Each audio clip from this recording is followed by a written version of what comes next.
On to ethics, leadership, and trust. Shane. Mr. Wilson, starting with you.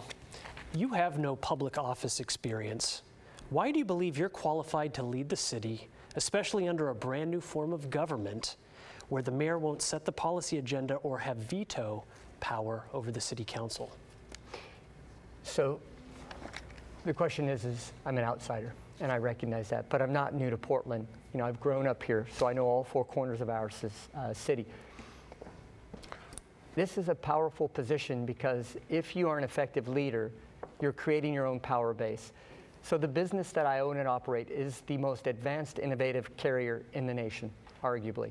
That same record of innovation I'll bring with me to the city. Operating with a high degree of integrity and accountability, I've built an organization that's based on trust. My team has always trusted me to care for them, and in turn, they've always delivered, and we've always performed at a high standard in a complex operation. It's the same thing that I'll do and provide as mayor for the city of Portland, is to ensure that everybody is cared for, but we operate at a high level of expectation every day to provide the services for all Portlanders. Thank you.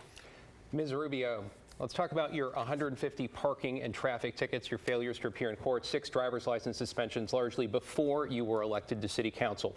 Then there was an incident last month where you scraped another vehicle while parking and walked away without leaving a note. Our reporting also shows you were ticketed as a sitting city commissioner for an expired vehicle registration, which a year later, according to records, still had not been updated. Given that history, what can you say to reassure voters who may have questions about whether they should trust you with an $8+ billion budget and whether you will be a champion for law and order? Well, no one is more sorry or embarrassed about those things than I am, and I have since paid all the fees and fines years ago for most of those things, and they're all caught up. But, you know, I hope that voters give me the opportunity to show my commitment to Portland and also to demonstrate just how much I want to engage with them around our big issues of our day, around homelessness, around safety, around housing.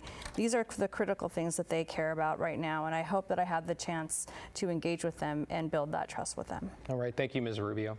Ms. Osthus, you have no public office and it appears little management experience. You've expressed that as mayor you'd be a cheerleader for the city. In an interview on Straight Talk with Laurel Porter, you referred to the job as being a, quote, figurehead and, quote, a stage creature. You also indicated you'd hired Keith Wilson to oversee homeless policy. What do you say to voters who may question whether you have the leadership skills and the policy plans to be an effective mayor? Very fine question. So when I looked at this new form of government, I saw a mayorship that was more of a leader and less in charge of bureaus, less in charge of legislation. And I strongly believe that we need a mayor who can really sing the praises of Portland and reflect the very best parts of Portland to Portlanders, to the nation, to the world. As an artist, my jobs are to listen to everyone, to connect with everyone, and to inspire everyone. And that's exactly what I want in a mayor. Somebody who can collaborate closely with the council, develop relationships with the county, and hire the very best people for the jobs of the city manager, for the chief of police. All those, I'm a very fast learner. You'll see that in 7 months on the campaign, my entire volunteer staff has come this far, and I am certain that we would do a very fine job running, being the mayor, being the leader of the city. Thank you. Thank you. Mr. Mapps, while you declared your intention to run for mayor quite early, for months of this campaign, it appears you struggled with fundraising. For example, our reporting shows that around Labor Day, you had about $10,000 cash on hand, but more than $15,000 in unpaid bills. Sure. And it also appears you struggled, even as a sitting city commissioner, to attract the 750 small donors that would qualify you for public matching funds, though you eventually did meet the deadline. Why do you think your campaign has struggled, and how how confident are you that you can win this race? I'm very confident that I can win this race. I tell you, I've been in office for about 4 years. We have been working literally every day. I started early because I have an enormous amount of responsibility on council. I'll tell you, if you take a look at the number of ordinances that have been introduced in council, the mayor's introduced the most. I've introduced the second most, north of 600. Commissioner Gonzalez, who I love very much and is a respectable civil servant, has introduced about 20 ordinances. I will also point out that every ordinance that I have introduced has passed. One of the reasons why I started early was I knew I had to run 2 campaigns in this cycle. One is for our mayor's race, and one was to actually pass the Fixing Our Streets renewal of our local gas tax. So there was a period of about 4 or 5 months where I literally had to take the time I was normally devoting towards my mayor's race and devote it toward this very important public discussion about how we fund transportation. I will always put the city's needs over my own political career. I will point out that our Fixing Our Streets passed with 70% of the vote, and I expect I can do something similar on election day. All right, that's time. Mr. Gonzalez, the Portland City Auditor's Office recently reopened an investigation into whether your use of $6,400 in public funds to edit your Wikipedia page violated city campaign finance laws by benefiting your campaign. Oregon Secretary of State is also investigating. Why was it necessary to use taxpayer dollars to update your Wikipedia page, and do you regret doing so? It's because there's a tremendous amount of misinformation online. And, you know, I've leaned in on some of the hardest policy questions in the city of Portland. When is it right and when is it wrong to do things like handing out tents and tarps? My position on that gets completely misconstrued online. They focus on one stat, like the number of unsheltered, and ignore other stats, like the fact that 70% of those offered shelter in the city of Portland turn it down, or that 40% of our fire deaths and fire injuries are in our encampments. And so we are in an era of tremendous misinformation online. Wikipedia is one of many tools that I have used and will use in the future to try and communicate about these difficult policy issues. And no, I don't regret investing in staff to in terms of teaching them best practices and how to do this online. So just for clarification, you're fine with sticking taxpayers with that bill? I am fine training my staff. And Shane, unfortunately, your article was inaccurate in describing the original utilization of those funds. You had to correct it under threat of a libel suit from the contractor.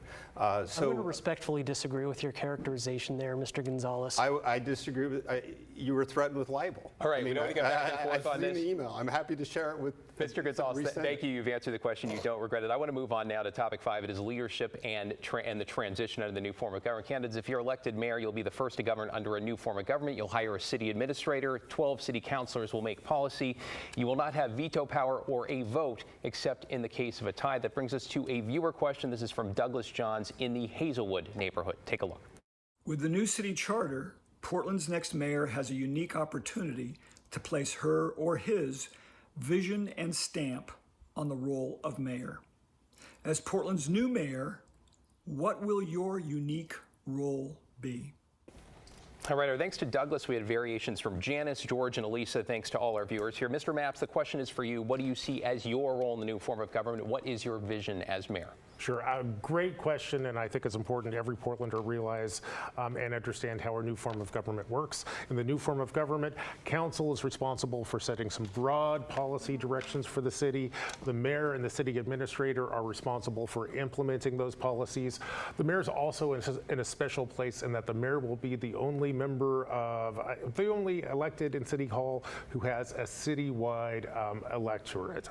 So you have a citywide vision. One of the things I want to do is to set the North Star for our city, where we end homelessness by the street camping by the end of my first year. I believe that we can make important progress towards making our streets safer. I also think that we can make incredible progress towards our climate goals, and I hope that we can make our city an equitable place where you can prosper and grow and thrive regardless of the color of your skin or where your background comes from. Thank you, Mr. Mapps. Sure.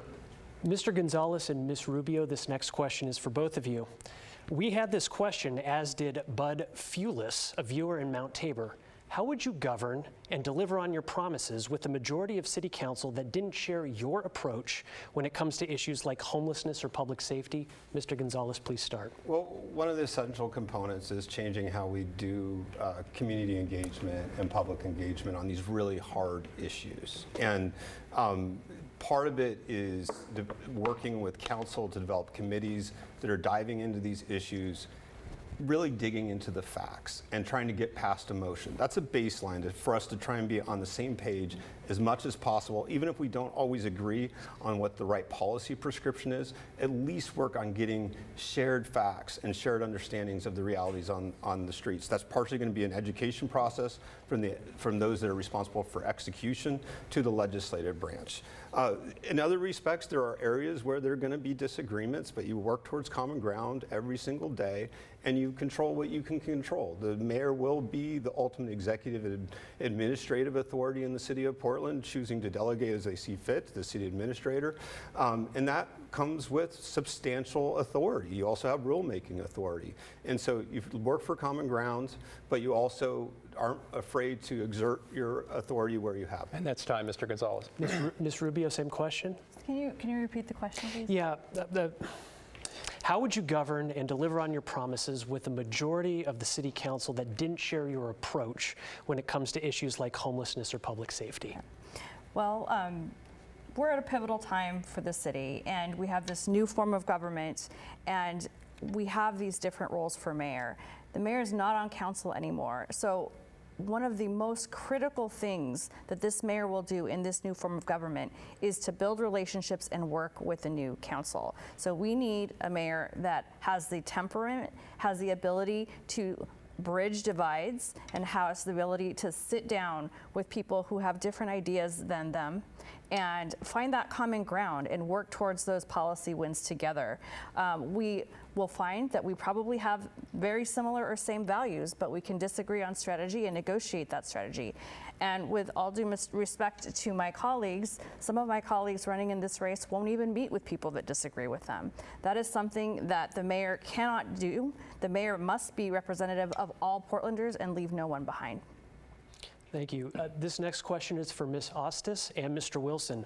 Congressman Earl Blumenauer, a Democrat retiring this year, recently told New York Times columnist Nick Kristof, quote, "The inability of progressives, particularly in the Portland metro area, to deal with the nitty-gritty of governing to get something done is just staggering. People are much more interested in ideology than in actual results." To what extent do you agree with the congressman, Ms. Osthus? I agree with him. I mean, Portland voters passed this new form of government for precisely this reason. It was ineffectual, it was not working. So finally, we're going to have professionals in charge of the bureaus. That should have a lot more utility. We're going to have representatives from each neighborhood, from East Portland for the first time, from North Portland for the first time, gathering downtown. And so all of our Portlanders will be heard. This is a radical change, and it's so exciting. And I hope that Earl feels excitement too, and then I think that's why we're all activated to be in this race, because there is so much at stake, and the mayor will be not have as much power. It's a weak mayor system, but I think that that's appropriate, and I know at least two of my colleagues here preferred a strong mayor system, but I love this idea of the legislators, the bureau leaders leading, and the mayor just reflecting the spirit of Portland, being the face of Portland, and reflecting the heart and soul of the very best Portland that we know. But to clarify, do you agree with the congressman's characterization that progressive Portlanders have placed ideology ahead of results? It's just briefly a yes or no. We've got to move on, Okay. Mr. Wilson. Progressive Portlanders. I believe that Portland's progressives have empathy and compassion in spades, and therefore they are changing the government to be more efficacious. All right. Thank you, Ms. Osthus. Mr. Wilson. No, it's not progressives. There has to be progress in progressive, though. It's failed leadership. That's what we're experiencing in Portland. You know, my opponents had years to build a coalition, to collaborate and deliver results, and they haven't. It comes down to an individual leadership and a lack of understanding and moving our community forward. There is not progressive or conservative, anybody who leaves thousands of your neighbors on the street to suffer, that brings our economic opportunity down, that brings our city to the point where we're a national symbol of failed politics and policies. It's not about being progressive. It's about having the ability to see a vision to be innovative, to put that vision into play and recognize you're going to fail along that path and then course correct, improve, and then try again. We've stopped innovating in Portland. We used to be the most exceptional city in the United States, the most livable community in America, and we've stopped moving ourselves forward. We were once progressive, and we've stopped moving and working with one another, and we're leaving our community members And that's to time, suffer. Mr. Wilson. Thank you, candidates.